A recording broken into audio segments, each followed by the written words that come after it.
Bonjour chers élèves, comment ça va? J'espère que vous allez très bien. On se retrouve aujourd'hui dans une nouvelle leçon. C'est une leçon de la production écrite. Nous allons apprendre ensemble comment on peut mettre en ordre un court récit. D'accord? Si vous êtes prêts, installez-vous confortablement et prenez votre livre sur la page 118. D'accord? Et on va voir comment ça fonctionne. Et voilà les enfants, la page de la production écrite, sur le titre Mettre en ordre un court récit. Avant de commencer les enfants, je vais vous expliquer qu'est-ce qu'un récit. Un récit, c'est une narration, d'accord? C'est une histoire ou un événement que l'on raconte.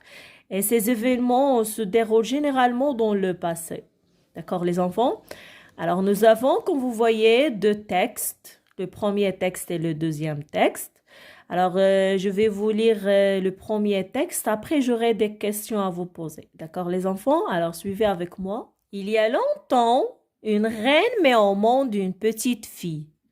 Elle est très belle, mais la mère meurt et son père se remarie avec une méchante femme. Elle cherche à tuer la jeune fille qui se réfugie chez les sept nains dans la forêt. Mais un jour, la méchante reine retrouve la jeune fille et lui fait manger une pomme empoisonnée. La jeune fille tombe et paraît endormie. Les nains la mettent dans un cercueil de verre. 2 mois plus tard, un prince la réveille. Quelque temps plus tard, elle se marie. Et depuis ce jour, ils vivent heureux. Alors les enfants, est-ce que vous pouvez me dire, est-ce que vous avez déjà entendu, déjà vu ce conte? Est-ce que vous connaissez de quel conte s'agit-il? Oui ou non? Elle est très facile. Alors, les sept nains, une petite princesse, sa belle-mère qui veut la tuer. Alors, qu'est-ce que cela vous rappelle? Oui, très très bien les enfants. C'est le conte de la Blanche-Neige avec les sept nains. Très très bien. Alors, c'est la Blanche-Neige et les sept nains. Très bien les enfants. Dites-moi les enfants, de qui parle le texte? Oui, bien sûr, le texte parle d'une petite fille. Très très bien. D'une petite princesse. Très bien. Alors, que lui arrive-t-il? Que lui arrive-t-il? Quoi? Sa belle-mère, oui, sa belle-mère, elle veut la tuer. Très, très bien. Elle veut la tuer. Alors, Très les bien, les enfants, enfants. est-ce que vous voyez les mots en couleur? Oui ou non? Alors, le texte a déjà commencé par il y a longtemps en couleur. Alors, au milieu de texte, par la suite, il y a un jour, 2 mois plus tard.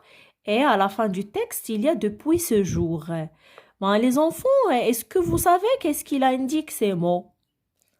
Oui, très très bien. Il y a longtemps, un jour, il indique quand se passe l'action. Très très bien. Et aussi, il indique quoi, les enfants? L'ordre des événements dans le texte. Très bien, très bien, très bien les enfants. Alors, est-ce que vous rappelez la leçon des expressions et les mots du temps? Vous vous rappelez ou non? Très bien. Alors, il y a longtemps, un jour, 2 mois plus tard, quelque temps plus tard, depuis ce jour, ce sont quoi? Ce sont des expressions du temps. Très, très bien. Alors, qu'est-ce qu'il indique? Il indique quand se passe l'action. Il indique aussi l'ordre des événements dans le texte ou bien dans l'histoire. Très, très bien, les enfants. Alors, les enfants, est-ce qu'on peut dire que ce texte a un sens? Alors, est-ce qu'on est arrivé à comprendre facilement ce conte? Oui ou non? Oui, bien sûr, les enfants. Alors, c'est grâce à quoi? Grâce aux expressions du temps utilisées. D'accord? Alors, ce texte est bien classé. Il est en ordre. Alors, il contient des événements en ordre. Et il contient des expressions qui indiquent le début, qui montrent le début du conte. Et il y a aussi des expressions qui montrent la suite, le milieu de texte. Et il y a aussi des expressions qui montrent la fin du texte. D'accord, les enfants? Alors, pour mettre en ordre un récit, on utilise au début, il y a longtemps, par exemple, il était une fois. Alors, ce sont des expressions qu'on peut utiliser pour commencer le récit, d'accord? Alors, on peut utiliser aussi par la suite, pour montrer la suite du récit, on peut utiliser plus tard, puis, un jour, alors, ensuite. Et pour montrer ou bien pour indiquer la fin du récit, on utilise enfin et depuis ce jour, d'accord? On passe à lire le deuxième texte, les enfants, suivez avec moi. 2 mois plus tard, un prince la réveille. Mais un jour, la méchante reine retrouve la jeune fille et lui fait manger une pomme empoisonnée. La jeune fille tombe et paraît endormie. Les nains la mettent dans un cercueil de verre. Quelque temps plus tard, elle se marie. Et depuis ce jour, ils vivent heureux. Il y a longtemps, une reine met au monde une petite fille.